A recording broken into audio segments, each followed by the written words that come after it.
So it's showing that always we have to have collaboration between specialties. It's important for the patient. I would like to ask Dr. Mathias now to tell about the treatment of carotid dissection. It's a very interesting. So don't be disappointed, ladies and gentlemen, that I'm not talking about producing a dissection during an intervention, but about that spontaneous disease or other reasons for that. So,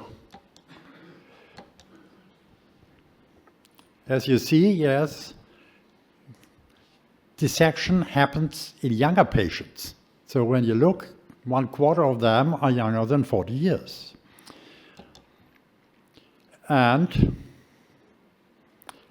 the location is also different. You see, it can be in the carotid and it can be in the vertebral artery. We have intracranial dissections also of the ICA, and it can go into the brain arteries. And you can also have it bilaterally. It can happen spontaneously or with vascular disease of different types. Also, as you see here, cystic medial necrosis, fibromuscular disease, polycystic kidney disease, and so on.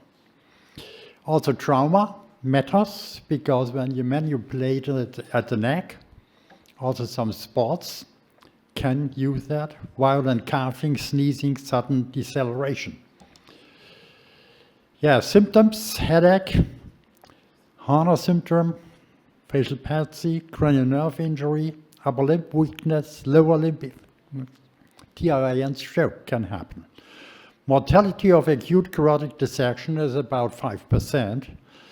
You have a recurrence rate of 2%, a recurrence less than 1% after a year. The mechanism, yes, of stroke is then embolization of thrombi developed on the intimal flap or hemodynamic insufficiency by acute critical stenosis or occlusion of the artery. Patients with stroke from carotid dissection have a worse clinical prognosis than other stroke mechanisms. The infarcts are often larger due to the lack of collateral circulation. Yes, diagnostic procedures, I can go through that very fast. Show you here some examples with ultrasound and so on.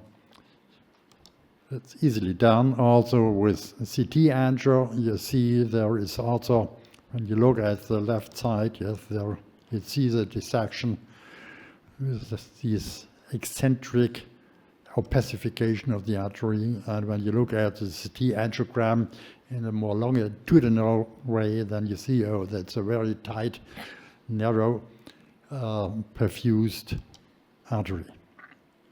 Here again, yes, ICA dissection. You can see that easily with these CT angios.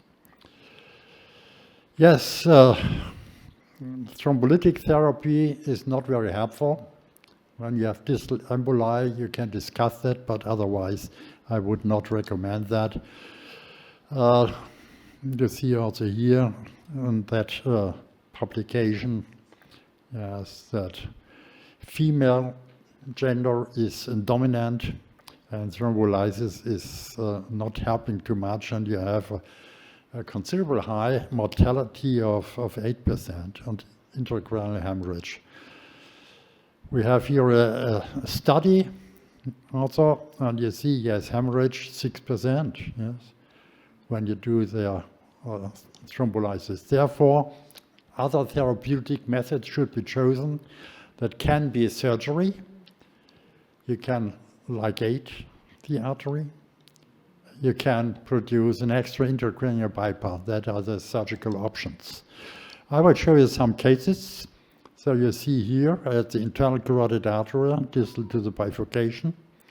Also, over 2 years, a little bit more aneurysm development, but not much. Yes, surgery, as I mentioned, has some problems. Yes, you can produce a stroke, and you can also injure cranial nerves. You see it here. Surgery with bypass and aneurysm resection.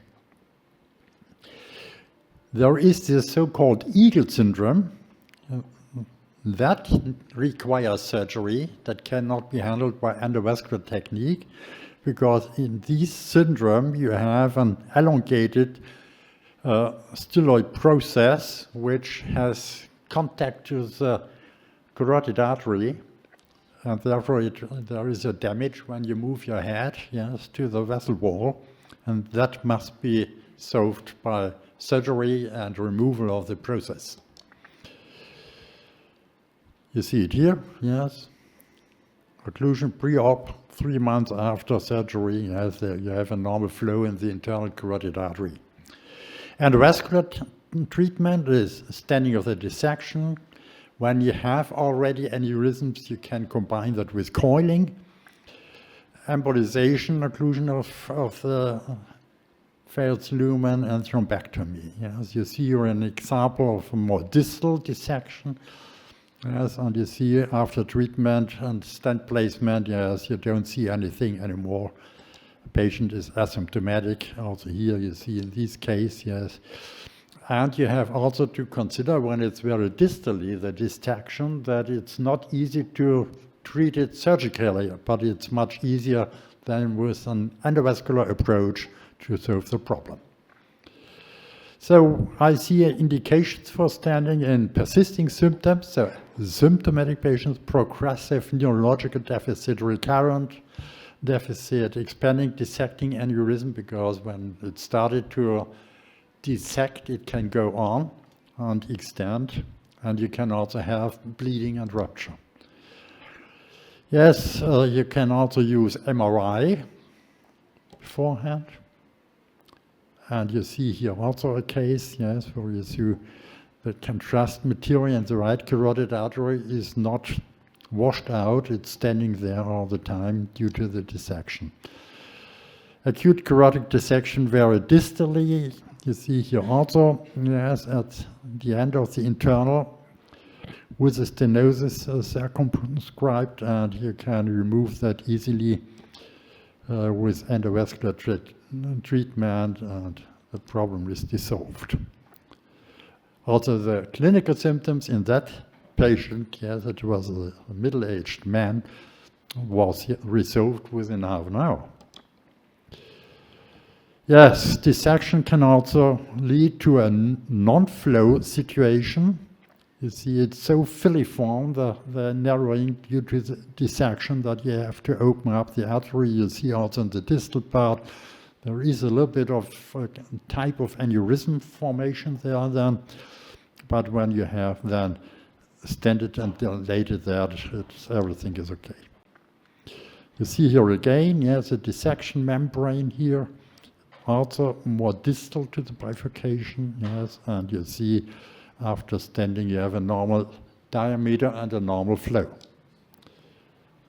Carotid dissection also can lead to an occlusion of the artery naturally. So it's not always atherosclerosis. And you see when we open the artery, yes, it's not only the dissected area, but the patient also had developed, before the artery was occluded, 2 aneurysms. You see them here again, proximal and distal. And you see that we could solve the problem. No aneurysm opacified anymore, due to our treatment with stent placement. The same can happen also in the vertebral territory. So chronic carotid dissection, it's not acute, it's chronic, so you have a different situation and new development of symptoms.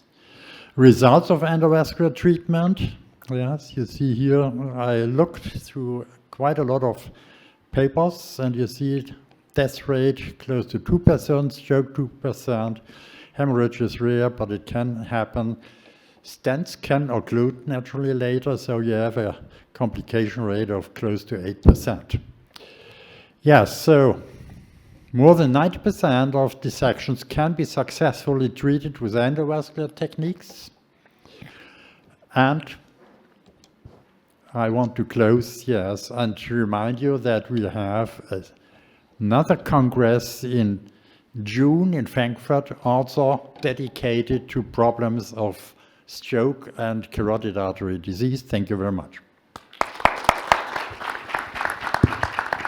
Thank you. Thank you very much, Professor Mathias. As always, very deductive and fantastic presentation.